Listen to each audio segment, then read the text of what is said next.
Hello दोस्तों, welcome back to another video. Episode के starting में हम जूकिंग को अपने धर्मा वेसल के अंदर देख पाते हैं, जहां वो एक मैप को निकाल कर अपनी स्ट्रेटेजी बनाने लगता है, क्योंकि वो अब मरमेड प्रिंस को जान से मारने के लिए जाने वाला था। जूकिंग कहता है आज की रात किसी को भी जान से मारने के लिए परफेक्ट है। ये कहकर वो पॉइजन बनाने लगता है, जो कि असल में गोस्ट डोमेन पॉइजन था। अब हम मरमेड प्रिंसेस को देखते हैं, जो अपने साथियों के साथ जूकिंग को खत्म करने के लिए आ रही थी। दूसरी ओर जूकिंग एक डोल बना रहा था, लेकिन तभी उसकी उंगलियों में सुई चुभ जाती है। जूकिंग उसी ताइगो सिटी वाले डोल को याद करते हुए कहता है, ये भले ही उसकी तरह ना हो, पर मैं इससे काम चला लूंगा। दूसरी ओर फर्स्ट मरमेड प्रिंसेस कहती है, क्या तुम्हें पक्का यकीन है कि वो कमीना यही है? जिसके जवाब में एक मरमेड क्लैन का मेंबर कहता है, हम श्योर है, स्प्रिट शिप नंबर 79 वही क्राइम डिवीजन वाले जूकिंग की स्प्रिट शिप है। हम जूकिंग को देख पाते हैं, जो कि बेफिक्र होकर खा रहा था। दूसरी प्रिंसेस कहती है, सिस्टर तुम तो की कंडेंसेशन के पीक पर पहुंच गई हो, पर फिर भी तुम्हें उस कमीने से डर लग रहा है। जूकिंग को जैसे ही उनके आने का एहसास होता है, वो धीरे से कहता है, लगता है मछली खुद जाल में फंसने के लिए आ रही है। लेकिन बाहर फर्स्ट प्रिंसेस अपने भाई के स्केल को निकालते हुए कहती है, इसमें तेज फ्लक्चुएशन हो रही है, इसका मतलब जूकिंग आसपास में ही मौजूद होगा। इतना कहकर वो अपने पास से एक फॉरबिडन तालिस्मान निकाल लेती है और उसे एक्टिवेट करते हुए जूकिंग के धर्मा वेसल की ओर भेज देती है, जहाँ वो तालिस्मान जूकिंग के प्रोटेक्शन फॉर्मेशन को हटा देता है। वो लोग बिना एक पल गवाए जूकिंग के धर्मा वेसल के गेट को तोड़ते हुए अंदर आ जाते हैं, पर आसपास देखने पर उन्हें जूकिंग नजर नहीं आता। ये देखकर फर्स्ट प्रिंसेस अपने एक साथी को अंदर तलाशी लेने के लिए कहती है, जो सुनकर वो पर्सन ऐसा ही कहता है। दूसरी प्रिंसेस अपने सिस्टर से कहती है, हमारे पास 2 फाउंडेशन लेवल के कल्टीवेटर है और थर्ड प्रिंस हमें सपोर्ट कर रहे हैं, पर तुम अब भी उस कमीने से डर रही हो। हमारे क्लान का वो ट्रेजर बॉक्स अभी उस कमीने के हाथों में ही होगा। पर इसी बीच गलती से वही मेंबर के पेट से एक हिडन ट्रैप एक्टिवेट हो जाता है। वो जैसे ही पीछे मुड़ता है, जूकिंग का बनाया हुआ वो डोल उसके सामने आ जाता है, जिसे देखकर वो मेंबर गुस्से में कहता है, बदसूरत चीज, तुम्हारी इतनी हिम्मत, तुम मुझे डराने की कोशिश करो।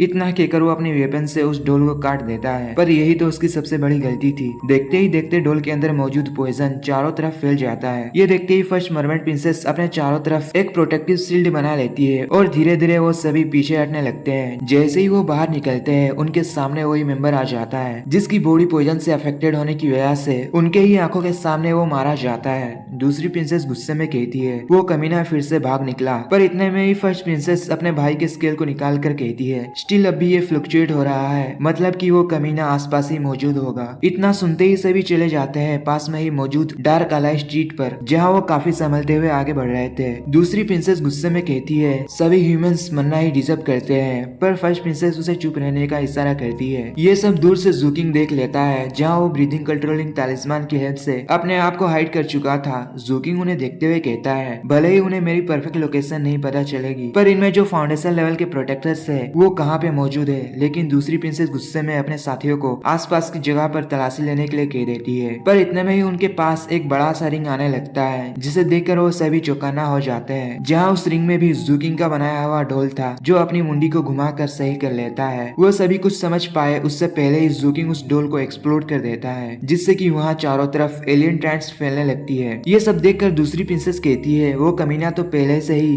सारी प्रिपरेशन करके हमारा इंतजार कर रहा था। ये देखकर फर्स्ट प्रिंसेस अपने सिस्टर को रिट्रीट करने के लिए कहती है, जहाँ वो कहती है, हमें बाद में अच्छी तरह से अरेंजमेंट करके फिर से अपने भाई का बदला लेने के लिए आना होगा। पर दूसरी प्रिंसेस गुस्से में कहती है, जूकिंग कमीने, मुझे पता है कि तुमने ऑलरेडी अपने धर्मा वेसल को रिपेयर कर लिया है, पर फिर भी आज मैं अपने हाथों से तुम्हारी जान लेकर रहूंगी। पर जैसे ही जूकिंग उनके पास से गुजरता है, वो सभी अलर्ट हो जाते हैं, लेकिन फिर से जूकिंग उनके पास से गुजरता है। ये देखकर तो दूसरी प्रिंसेस भी अब घबराने लग गई थी। अब हम जूकिंग के शैडो को देख पाते हैं, जहाँ उसके हाथ में उसका डेगर था। जूकिंग एक मेंबर के पीछे से आकर खामोशी के साथ उसे जान से मार देता है। उसकी आवाज सुनते ही सभी की नजर उस ओर जाती है, जहाँ चारों तरफ खून बिखरा हुआ था। ये देखकर दूसरी प्रिंसेस कहती है, कमीने, अगर तुम्हारे अंदर हिम्मत है तो चलो बाहर आकर फाइट करो। पर तब तक जूकिंग एक वेपन से और एक मेंबर को पीछे से अटैक करते हुए उसे घसीट कर वहाँ से ले जाने लगता है। ये देखते ही दूसरी प्रिंसेस अपनी पावर को एक्टिवेट करते हुए उस डायरेक्शन में एक पावरफुल हमला कर देती है, लेकिन ये देखकर उसकी सिस्टर उसे शांत हो जाने के लिए कहती है। पर इतने में ही लास्ट मेंबर कहने लगता है, वो यहाँ है, नहीं उस ओर है,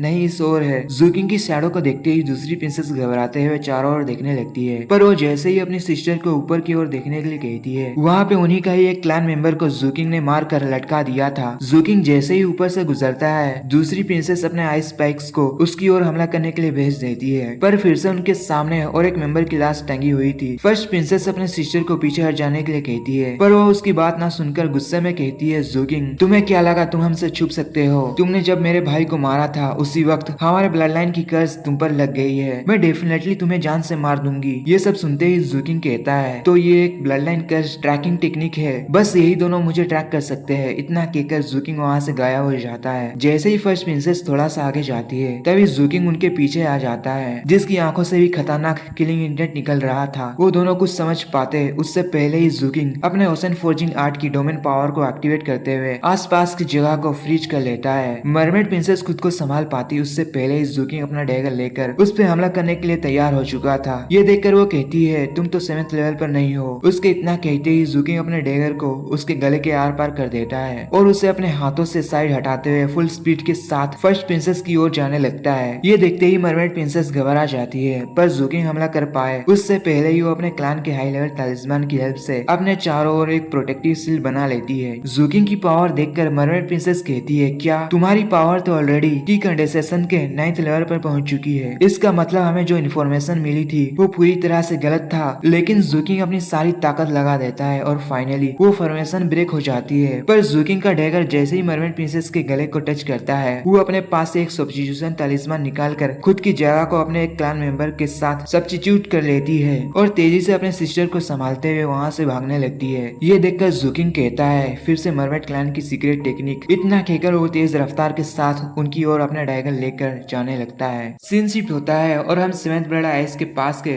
फॉरबिडन एरिया को देख पाते हैं, जहाँ एक लड़का होता है जो असल में एक हाफ म्यूटेटेड ह्यूमन था, जहाँ वो एक जाइंट बियर किंग के साथ फाइट कर रहा होता है। और ये सब दूर से 7th एल्डर जो कि असल में 7th वीक के मास्टर होते हैं, जिनका नाम हमें बताया जाता है ज़ेंकाई, वो अपने जूनियर से कहते हैं, मुझे बिल्कुल भी ये उम्मीद नहीं थी कि मुझे फॉरबिडन जोन के अंदर और एक टैलेंट मिलेगा। हाँ, ये बात सच है कि एक वॉरियर कई सारे कत्लेआम करने के बाद ही खुद को फोर्ज करता है। अब हम उस बियर किंग को देखते हैं जिसे स्प्लिट रॉक रेड बियर कहा जाता है, जिसकी कल्टीवेशन की कंडेंसेशन के 5th रैंक की थी और दूसरी ओर उस लड़के की कल्टीवेशन 4th रैंक की है। ज़ेंकाई अपने जूनियर से पूछते हैं, वैसे क्या उस स्कैवेंजर बॉय ने सेक्ट ज्वाइन कर लिया? जवाब में जूनियर कहता है, हाँ माय लॉर्ड, वो फिलहाल क्राइम डिवीजन में है। जो सुनकर ज़ेंकाई उससे कहते हैं, अगर हम इसे और उस बच्ची को कंपेयर करें तो तुम्हें क्या लगता है इन दोनों में से कौन तुम्हें एक असली भेड़िया का बच्चा लगता है? जिसके जवाब में जूनियर कहता है, दोनों जिस तरह अपने शिकार की ओर देखते हैं मुझे लगता है कि ये दोनों ही बिल्कुल एक जैसे हैं। दूसरी ओर फाइट करते करते वो बच्चा, जिसका नाम तो हमें नहीं बताया जाता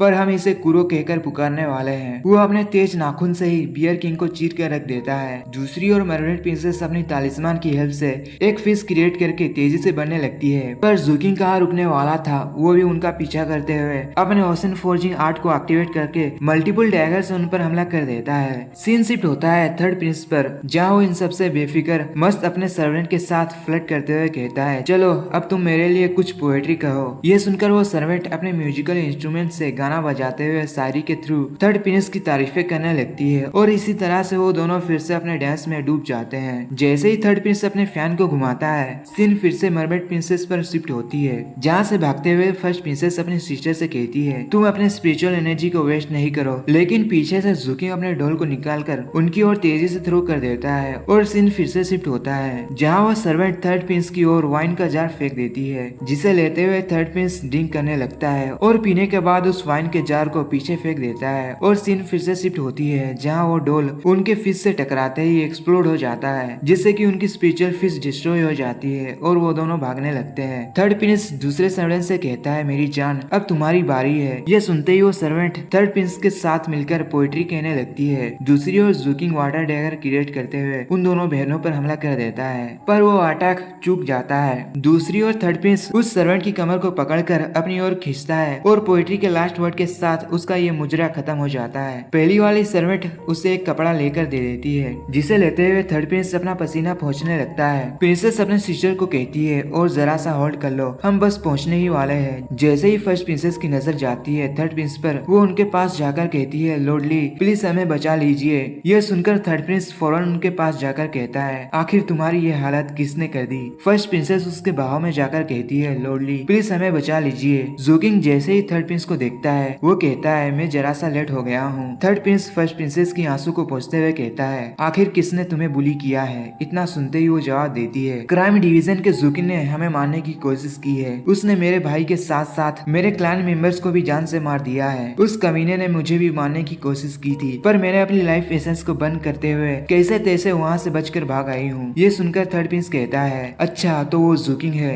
जूकिंग ये देखकर घबराते हुए कहता है, थर्ड प्रिंस की कल्टीवेशन मेरे से कई गुना ज्यादा हाई है। लेकिन तभी थर्ड प्रिंस कहता है, उस कमीने ने ये करके अच्छा नहीं किया, वो कमीना मरना ही डिजर्व करता है। ये सब दूर से ज़ेंकाई भी महसूस कर लेते हैं, जिसके बारे में जूनियर उनसे कहता है, वो बच्चा थर्ड प्रिंस के धर्मा वेसल में पहुंच गया है, क्या हमें एक्शन लेना होगा। पर ज़ेंकाई कहते हैं, अगर तुम इस जालिम दुनिया में किसी के गाइडेंस के भरोसे चलते हो तो तुम्हारी डेस्टिनी कभी भी आगे नहीं जा पाएगी। भले ही थर्ड प्रिंस की अपीयरेंस पूरी तरह से जेंटल है, पर मैं सच बताऊं वो पूरी तरह से इमोशनलेस इंसान है। ये मामले को उसी बच्चे पर छोड़ दो, वो खुद ही इसे हैंडल कर लेगा। अब हम मर्मेड क्लैन के एक प्रोटेक्टर को देख पाते हैं, जो कि खुद से ही कहता है, मुझे ये खबर जल्द से जल्द प्रिंसेस को भेजना होगा कि सेवेंथ ब्लड आइस ने हमारे लिए ट्रैप सेटअप किया है। लेकिन उसके पीछे से कैप्टन आकर कहता है, ये तो बुरी बात है, तुम्हारी कल्टीवेशन गिरकर फाउंडेशन लेवल पर आ चुकी है, चलो भागो मत, मैं तुम्हें इस तरह से जान से मारूंगा कि तुम्हें जरा सा भी भनक नहीं लगेगा। इतना कहकर कैप्टन अपने आइस स्पाइक से एक ही स्ट्राइक के साथ उसे जान से मार देते हैं। अब हम दूसरे प्रोजेक्टर को देखते हैं, जिसे भागता देखकर सेकंड प्रिंस कहती है, तुम अभी मुझसे बचकर भागना चाहते हो। इतना कहकर वो सिर्फ अपने शॉट के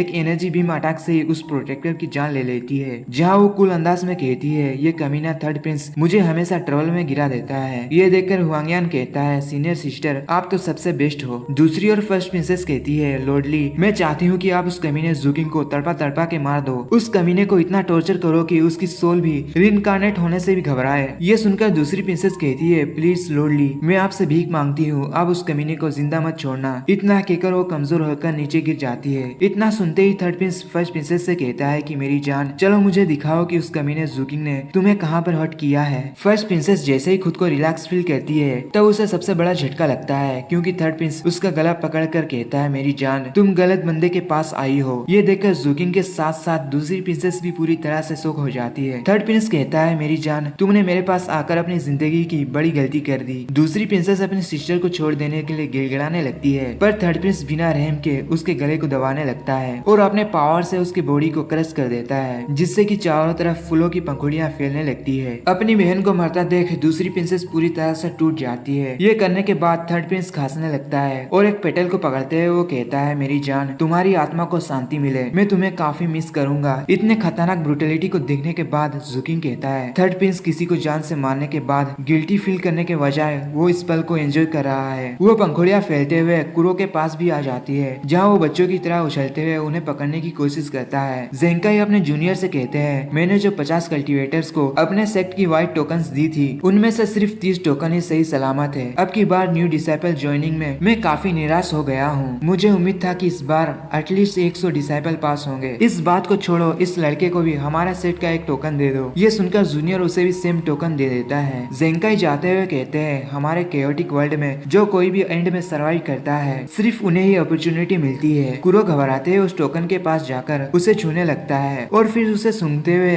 उस टोकन को अपने दांतों से पकड़कर वहाँ से जाने लगता है। दूसरी ओर पंखुड़ियों को देखकर कैप्टन कहते हैं, ये तो फ्लावर प्लंकिंग ब्रोकन टेक्निक है। हम हुआंग को देखते हैं जो कि फुल प्रोपोजिंग स्टाइल में था। थर्ड प्रिंस जूकिंग की ओर जाते हुए कहता है, मुझे माफ कर देना जूनियर ब्रदर। ये सब दूसरी प्रिंसेस भी देख रही थी, पर थर्ड प्रिंस कहता है, जूनियर ब्रदर क्या मैं आपके लिए और कुछ कर सकता हूँ? क्यों ना हम शिप के अंदर बैठकर बातें करें। पर ये सुनते ही जूकिंग वहाँ से चला जाता है। ये देखकर थर्ड प्रिंस अपने वेपन को समन करते हुए जूकिंग से कहता है, जूनियर ब्रदर मैं होप करता हूँ कि हम दोबारा मिलेंगे। ये कहकर थर्ड प्रिंस दूसरी प्रिंसेस के पास जाते हुए कहता है, तुम गलत जगह पर आ गई हो। कितने साल बीत गए, चलो तुम मुझे बताओ, आखिर सी कर्पस और सेवेंथ ब्लड आइस के बीच कौन सबसे ज्यादा पावरफुल है? मेरी जान तुमने मेरी काफी अच्छी तरह से खातिरदारी की थी, पर मैं क्या ही कर सकता हूँ। मास्टर ने मुझे सी लिजर्ड आइसलैंड के किलिंग स्टार पर एक फेवर करने के लिए कहा है। मैं पूरी तरह से मजबूर हो गया हूँ। इतना कहकर वो अपने फ्लावर प्लकिंग ब्रोकन टेक्निक से उसे भी प्यार से जान से मार देता है। थर्ड प्रिंस कहता है, मैं फ्यूचर में जरूर तुम्हारे साथ बिताए हुए उन लम्हों को याद रखूंगा। फिर वो अपने सर्वेंट से कहता है, जाकर ये पैगाम मरमेड क्लैन में भेजवा दो कि उनके क्लैन के मेंबर ने हमारे सेट की सीक्रेट टेक्निक धर्मा वेसल रिफाइनमेंट चुराई है, पर मैंने उस पर्सन को खत्म कर दिया है, जिसके बदले में मैं चाहता हूँ कि मुझे मरमेड क्लैन की एंशिएंट रॉयल टीयर का एक ड्रॉप चाहिए। अब हमें सेवेंथ वीक मास्टर के कोर्टयार्ड को दिखाया जाता है, जहाँ ज़ेंकाई और उनका जूनियर चेस खेल रहे थे। ज़ेंकाई कहते हैं, चेस खेलते टाइम बिना जीत या हार के बस प्लेइंग को ही एंजॉय करना चाहिए। जूनियर का मूव देखकर ज़ेंकाई हैरानी से कहते हैं, तुमने इस जगह पर गलत चाल चल दिया है। यह सुनकर जूनियर का चेहरा लटक जाता है और वो फिर से और एक मूव चलने की कोशिश करता है। ये देखकर जेंगाई फौरन उसे रोकते हुए कहते हैं, तुम अपने मूव चलाकर रिग्रेट कर रहे हो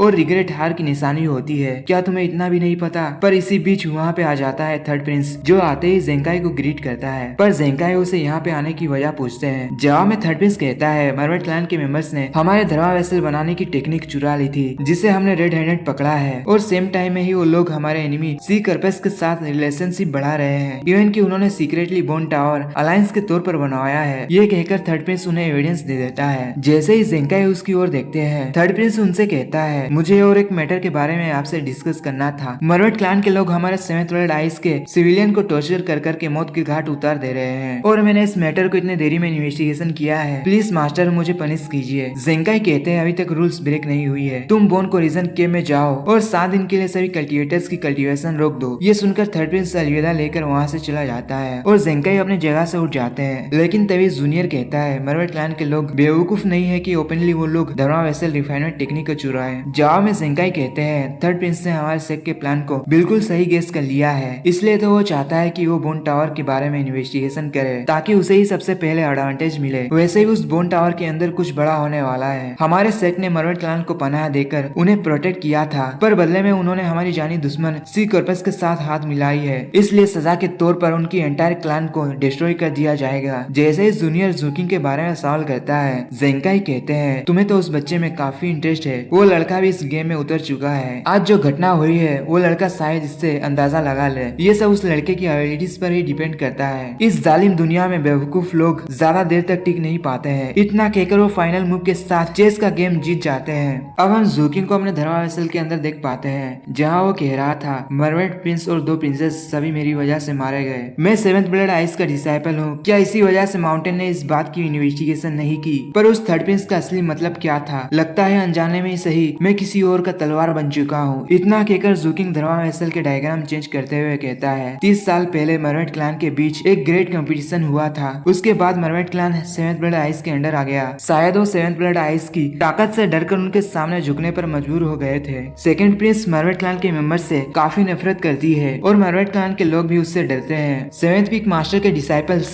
अपने मास्टर के खिलाफ ओपनली नहीं जा सकते, इसलिए सेकंड प्रिंस की एटीट्यूड ही शायद सेवेंथ पीक का असली स्टैंड रिप्रेजेंट करता है। लेकिन फिर भी थर्ड प्रिंस ने मरवेट क्लैन के लोगों को सेवेंथ ब्लड आइस में बुलाया ही क्यों? सिर्फ उन्हें मारने के लिए, और वो भी मेरे सामने। इन सब में मेरा आखिर क्या लेना देना था? अगर मैं थर्ड प्रिंस की जगह होता तो ये सभी पर्सनल दुश्मनी नहीं थी, पर्सनल बदले चुपके से भी लिया जा सकता था। तो इसका मतलब ये ऑफिशियल मैटर है और इसका एक ही आंसर हो सकता है, मरवेट प्रिंस के सारे इविल काम थर्ड प्रिंस पहले से ही जानता था। सेवेंथ ब्लड आइस के अंडर होते हुए भी वो इंसानों को नुकसान पहुंचा रहे थे। ये एक कमजोरी भी हो सकता है जिससे मरवेट क्लैन को ब्लैकमेल किया जा सकता था, और मेरे सामने उन प्रिंसेस को मारना उनके 3 मतलब बनते हैं। पहला, क्योंकि मैंने उस प्रिंस को मारा था। दूसरा, ये एक सिग्नल भी हो सकता है कि मैं भी इस गेम में उतर चुका हूँ। और तीसरा, वो लोग मुझ पे एक एहसान जताने की कोशिश कर रहे हो। इतने में ही उसे कैप्टन की बात याद आती है, जहाँ उन्होंने कहा था कि उन दोनों बहनों के पास एक सीक्रेट टेक्निक है जिससे कि वो किलर को लोकेट कर सकते हैं, और वो दोनों 3 दिनों के अंदर सिटी में आ जाएंगे। बच्चे, तुम्हारे पास से मरी हुई मछली की बू आ रही है, इसी तरह से तुम ड्यूटी पर मत आया करो। ये याद आते ही जूकिंग समझ जाता है कि कैप्टन को पहले से ही पता था, उसी ने ही मरवेट प्रिंस को मारा है। पर आखिर उन्होंने मुझे एक्सपोज क्यों नहीं किया? और इवन के उन्होंने मुझे मरवेट क्लैन की ब्लडलाइन कर्स के बारे में भी हिंट दिया था, और इसी तरह से उन्होंने मुझे एक फेवर भेज दिया। हाल ही में seventh blood ice new disciple recruit कर रहा है, और मुझे भी एक स्पेशल व्हाइट टोकन दिया गया था। जिस मिस्टीरियस पर्सन ने मुझे टोकन दिया था, आखिर वो कौन हो सकता है? क्या वो लोग सोचते हैं कि इस गेम में मेरी भी वैल्यू है? नहीं, बात इससे भी ज्यादा मिस्टीरियस है। मेरी वैल्यू अब तक डिसाइडेड नहीं हुई। मरवेट प्रिंसेस ने कहा था, सभी ह्यूमंस मरना ही डिजर्व करते हैं। इतने में ये जूकिंग समझ जाता है कि मरवेट प्रिंस को मारना डेफिनेटली ओरिजिनल प्लान में नहीं था। ये सब हुआ क्योंकि थर्ड प्रिंस के प्लानिंग के बीच अचानक मैं आ गया हूँ। अगर सभी तारों को जोड़ दे, ये सभी इंसिडेंट मेरे गेम में एंटर होने की वजह से ही हो रहा है, क्योंकि यहाँ एक जाल नहीं बल्कि एक जाल के ऊपर एक बड़ा सा जाल है, और सेवेंथ पिक के मास्टर का ग्रेट मास्टरमाइंड प्लान को थर्ड प्रिंस ही एग्जीक्यूट कर रहा है। सेवेंथ पिक, अब मुझे सब कुछ समझ में आ गया। जहाँ पिक मास्टर जेंकाई की कही हुई बात को सुनते हैं, जहाँ उन्होंने कहा था हेवन एंड अर्थ को चेसबोर्ड की तरह यूज करना वाकई में सबसे सुपीरियर है। जूकिंग हमें बताता है कि बहुत जल्द सेवेंथ ब्लड आइस मरवेट क्लैन के ऊपर अटैक करने वाला है, क्योंकि अब जूकिंग सेवेंथ ब्लड आइस के ग्रेट प्लान का अहम हिस्सा बन चुका है। जूकिंग कहता है जो कि ये प्लान बहुत ही बड़ा है। ये कहकर वो अपने इमेजिनरी डायग्राम को वापस नॉर्मल करते हुए अपनी जगह पर बैठ जाता जाता है और वो कहता है तुम लोग अपना गेम खेलो, पर मैं जो चाहता हूँ वो मैं करके ही रहूंगा। उस दिन टकले ऑक्टोपस को मुझे मारने के लिए भेजना और मेरे स्पेशल बाउंटी रिवार्ड को पोस्टपोन कर देना, पर इन समय वो कमीना वज्रासेक का एंसेस्टर मेरे लिए सबसे बड़ा हिडन खतरा है। मुझे सबसे पहले उसे जान से मारना होगा ताकि मैं सिक्योर हो सकूं। सुबह होते ही जुलो जूकिंग के पास आकर एक असासिन गेटअप देते हुए कहती है वज्रासेक का current location 7th world ice के रेंज में ही है। रूमर्स के मुताबिक वो लोग अब रेड प्लेस में मूव हो चुके हैं। ये सुनकर जूकिंग अपना असासिनेशन गेटअप पहन लेता है और जाते हुए जुलो को उसके पैसे दे देता है। अब हम वज्रासेक की न्यू लोकेशन दिखाई जाती है, जहाँ अंदर हम ग्रैंड मास्टर को देख पाते हैं जो कि चेसबोर्ड खेलते हुए कहते हैं मैं एक फाउंडेशन लेवल का एक्सपर्ट हूँ, पर उस बच्चे के पास एक्स्ट्रा ऑर्डिनरी टैलेंट है। मैंने डिपार्चर टीचिंग चर्च ज्वाइन कर लिया है, पर वो बच्चा भी 7th वर्ल्ड आइस को ज्वाइन कर लिया है, पर स्टिल मेरे पास स्पिरिचुअल पिल है जिससे कि मैं प्रोफाउंड ब्रिलियंस स्टेज पर ब्रेक थ्रू कर सकता हूँ। पर उस बच्चे के पास स्ट्रॉन्ग डेस्टिनी के साथ साथ स्ट्रॉन्ग कल्टीवेशन पावर है जिससे कि वो मुझे पूरी तरह से सरपास भी कर सकता है। मेरी सीक्रेट टेक्निक के साथ मेरा जीतने का चांस 20% से भी ज्यादा कम है। लेकिन वो आगे कुछ कह पाए उसे अपने सर्वेंट की आवाज सुनाई देती है जो कि उससे कहती है मास्टर आपसे मिलने के लिए कोई गेस्ट आया है। ये सुनकर ग्रैंड मास्टर उठते हुए अपने कपड़ों को साफ करने लगते हैं और कहते हैं मेरे पास अभी कुछ दिनों का टाइम है। इतना सोचकर वो जोर से कहने लगते हैं फेलो दाविस्ट मैं आ रहा हूँ। अब हम जूकिंग को टेलीपोर्टेशन आरे के पास देख पाते हैं जहाँ वो कहता है रेड प्लानेस डिपार्चर पाथ चर्च के अंडर में ही आता है। मुझे पहले अपनी कल्टीवेशन को सील करना होगा, उसके बाद मैं खामोशी के साथ अपना काम कर सकता हूँ। इतना कहकर जूकिंग वहाँ से टेलीपोर्ट हो जाता है और इसी के साथ आज का हमारा एपिसोड यहीं पे खत्म होता है। मिलते हैं अगले एपिसोड में। Thank you for watching, bye bye, take care.